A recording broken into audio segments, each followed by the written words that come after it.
Alright everybody, I have you set up on my outdoor workbench. We have a couple blocks of wood here that should limit piston length that it can come out. I'm not really sure how long these are. We're going to apply some air to the hole where the hose was connected. Let's go ahead and see what we can do. Do not get your fingers in there. Well, this one came out. Oh, we got them both. We got them both to come out. This is the sticky one right here. Now we have to get them to come out fully. I'm not really sure how to hold this. Oh, it came right out. Look, oh man. You guys get your fingers in there? Holy crap. You're gonna have flat fingers. Guys, I don't know why that's sticking. The piston itself looks fine. There is nothing I see as to why that should be happening. We are losing the lights. All right, that came out real easily. Well, the hard part's done. I wanted to do that outside. I didn't know if it was gonna make a huge mess. Don't have any way to keep them separate at the moment, so I'm gonna just leave that one, leave them where they are. I'm gonna go get a Sharpie. Or actually I'm gonna get a zip tie. I'm gonna put a zip tie around that one. So the zip tie is going to be the bad one, and the bad one is also the one that's right there. Down here in the basement on the workbench, put some rubber gloves on here. The first thing I want to do is see if I can figure out how to remove these boots. I don't know. They gotta be pressed in though. I don't want to damage them because I think they're okay. But I do need to remove them. I need to remove them so I can examine it and see what's wrong. Here's a flathead. It's not very sharp though. They're not a very pointy tip.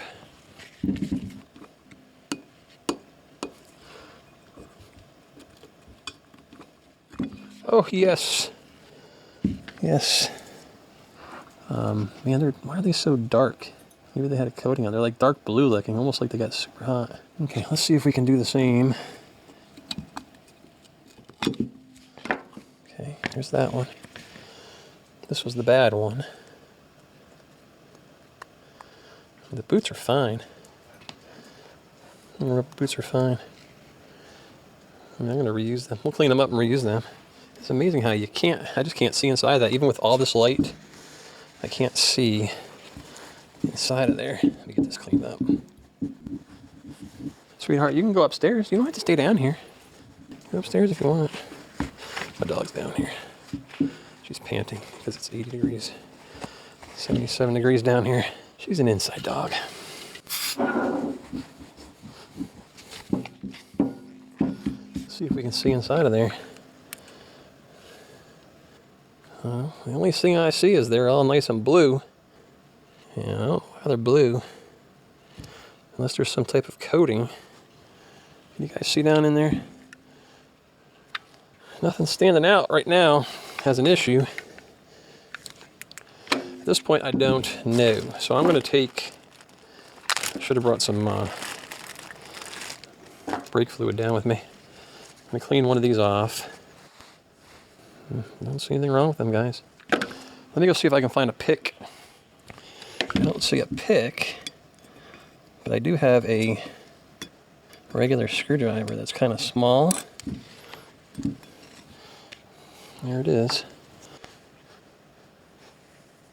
There's one. That's the good one. So I'm going to just drop this in here and see if it has any... Ooh. That's not...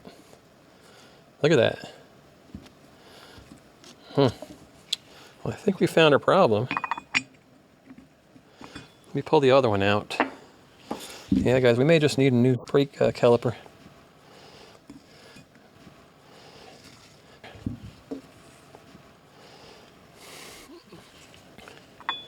Look at that. It'll go in part way, and when it gets to the bottom, it's tight. Let me do a little research, and I'll be right back. Alrighty, guys.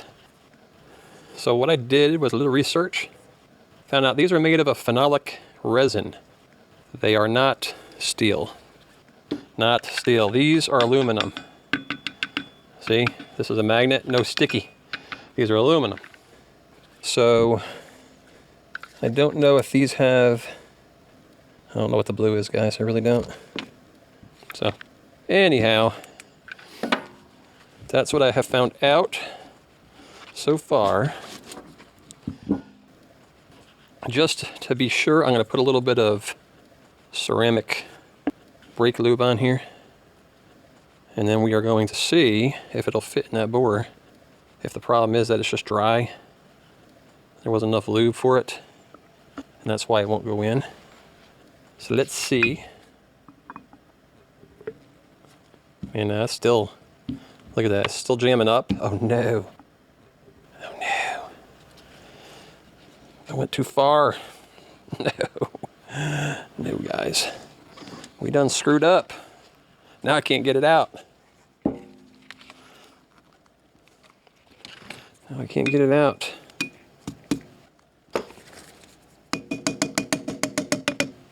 Well, so this tells us we got us a problem. We have got us a problem because those should not be that tight. I'm going to clean this one up just a hair. There's no telling what's on it. So these do absorb moisture. They can absorb moisture. So if I didn't really change the brake fluid all that much in this, I only did it once. So, yeah, this one's even tighter.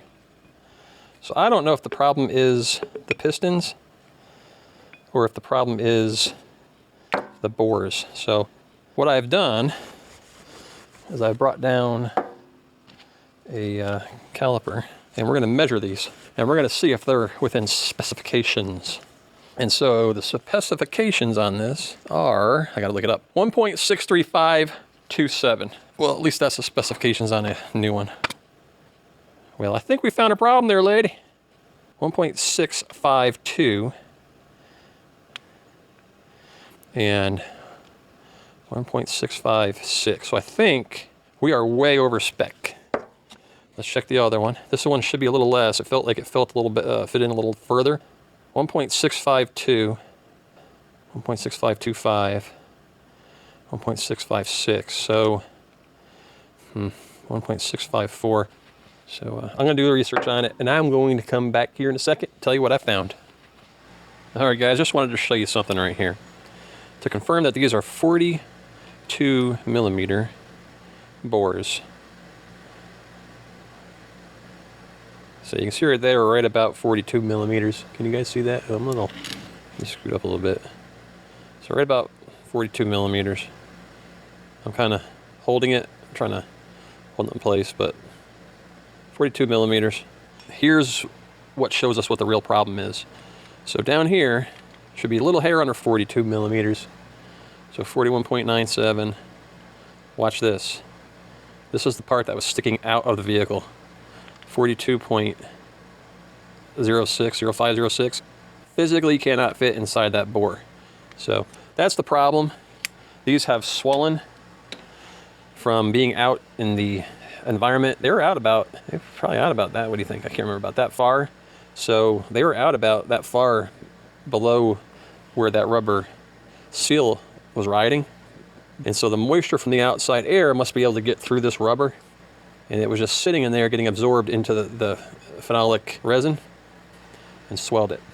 So you can buy replacement pistons, and they're only like $5 each. So I'm going to buy 2 pistons for this one, get this one back together, get it working again. The problem is, I bet you all the other ones are going to have the same issue. But anyway, that's what I found so far, and I'll be back in a second with more details. All right, everybody, Rock Auto has worked their magic. And there is my Carlson 7859 phenolic pistons for brake calipers. So let's go ahead and let's see what happens when we try to slip this guy into those holes in the caliper. There's already a little bit of grease in here, just so you can see a comparison of the two. Pretty much identical. So let's go ahead and see if it slides in. Actually, before I slide it in, let's go ahead and give you a reminder of what happens when we try to slide one of the old ones in. Oh, it's working good, working good. Oh no, it won't go any further because all this area that was sticking out has swollen from absorbing moisture from the air. So this dude is no good. Let's go ahead and give one of the new ones a try. You ready? Oh yeah, baby, look at that. So that goes all the way in as far as it can go. and it bottoms out there too. So this is kind of, it didn't bottom out here. Yeah, it did. I just don't want to push it too hard because I don't want to jam it up. But it does feel like it's getting a little resistance all the way at the bottom. But I don't think that's going to be an issue because once you put it in and you have your new pads on, you push it out, it is going to come out a little bit anyway. But look at that, that is just beautiful. That slides in and out of there beautifully. So this one's pretty much bottomed out. It's just catching a tiny, tiny bit on some edge. But I'm happy with that, guys. That is perfect. So what we're going to do is we're going to inspect these rings. I suspect these are fine. These are the original seals that go in here. But this car doesn't even have 50,000 miles on it yet. So these seals are still good. There's no cracking. There's no damage to them. So we are going to reuse them. And what I'm going to do is just clean up this brake grease, and I'm going to put some .4 up and around in there, and we're going to use .4 in this because that's actually what's in it now is .4. And we'll get this guy back together. These things are okay as well. There is no damage to these seals at all. So I'm going to clean these up just so they look nice, and we'll snap them back in. And there's that one, and then here's the other one. So as you can see, they both look perfectly fine. So we will reuse those. Now you can buy a kit. You can replace these. I see no reason to, since they are in good shape. All right, guys, let's get this thing reassembled. So the first thing we're going to do is just make sure our little boots are clean. Make sure there's no junk on them. I did clean them up earlier, so they should still be good. And we'll go ahead and set those aside. It looks good to me. We're going to set those aside. We're going to take our pistons. We're going to take the boots, and we're going to put the boots on the piston, just like so. So that one's ready to go. Let's take the other piston, and we'll do the same thing. Just take that boot and install it on there like so. All right, so we're going to take some brake fluid. We're going to put some up in the bore. We already put some in there. I'm going to put a little more in there. Actually, there might be enough in there just to swish around. I mean, it looks like there's already enough in there. Just in case, we'll put a little bit on our finger here and just wipe it around the inside like so.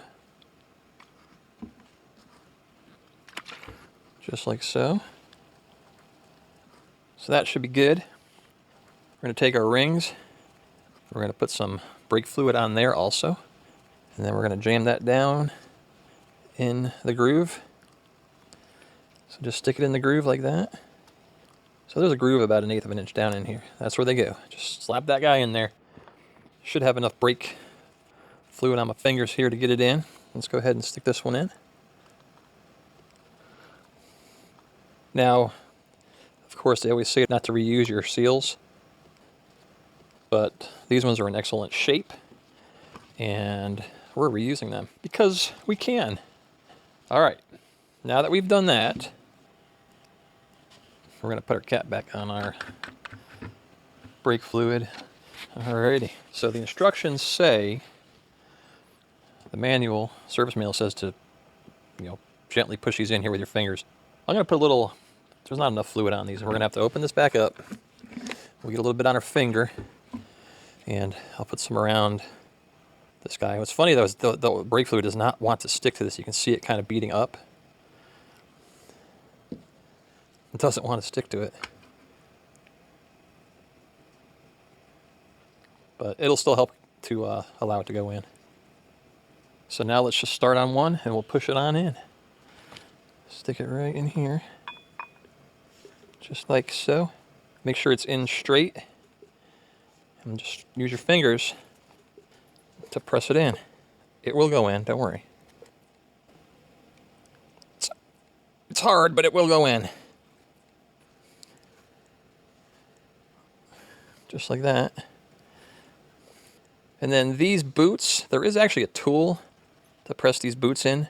You do want them to go in until they bottom out. You don't want to overdo it. I do not have a tool. I may have to 3D print something. So let's just go ahead and worry about that later. And let's go ahead and install the other one here.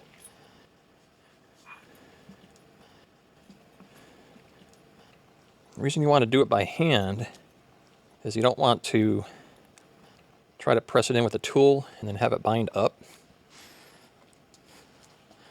because then it's going to be really hard to fix and you're probably going to have to get another piston. So those are in. We still have to figure out how to press these in on the side. I may have something large enough, like a little piece of PVC or something. I'll go ahead and look and see if I can find anything. If not, like I said, I'll measure up that diameter with some calipers and we'll 3D print a tool to tap those in. So let's go ahead and I'll see if I can find something that'll fit on there, and if not, we'll make something. All right guys, so I think I figured it out. I found a piece of PVC pipe that was a little too big, so I took it to the sander and I just sanded it all the way around, and now it fits like perfect. So we're going to use that. I'm going to put this here. I'm going to use this. I'm going to go get a hammer and we'll tap that in. Now you don't want to go crazy on this. You just want to tap it, tap it, tappy. Tappy, tappy, tappy. Just to make sure it's down in there. So it looks like we might have to come on the front here a little bit. That feels pretty good. Feels to me like it's in there. I mean, it's just a rubber. Actually, it does have a metal insert in it. I could feel it was pretty hard.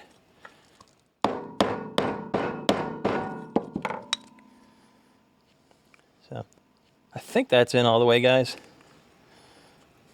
I don't really have any way to tell other than to just hope it's in there.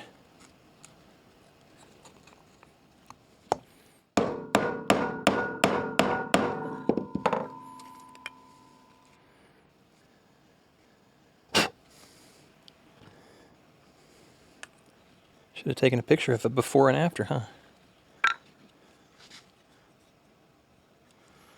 I mean, it feels hard when I hit, so I'm going to say that that's in all the way. It looks like it's even all the way around, so I'm going to call that good. But like I said, if you have an older vehicle, well, I shouldn't say older, if you have a car with a lot of miles on it, you probably should replace the boots as well as the seal around the piston, just to be safe, especially if yours is deteriorating. Yeah, we don't have harsh winters here, and this car only has 47,550 miles on it or so. And these things are like they still have tons of life on them. So we're gonna call that good. All right, everybody, so that's it. That's how you rebuild the calipers on your Dodge vehicle that has those 2-piston front brake calipers. So that was a pretty simple job. It really was not that difficult. The pistons themselves were only, I think I paid $9 for these. They did have some $4 ones, but I couldn't get them in time, so I went with the $9 ones. Pretty simple job. I didn't have to replace any of the other seals or boots. They were fine, and reused those, no issues. And it's been a little over a month since I did this repair, and I've been driving the Challenger every single day since, and there are no issues anymore. It is nice and smooth, no shaking in the front, no shaking after long trips, no overheating, nothing. Everything is now perfect. So if you guys are having a similar problem, I recommend taking a look at what I did in this video, and you may have bad pistons like this one did. So if your pistons are swollen in the bore, hopefully you can use this video to help you guys fix your Dodge vehicle. So guys, I hope that was helpful. And as always, I want to thank you for watching. Kevin's Way Works. Uh-oh.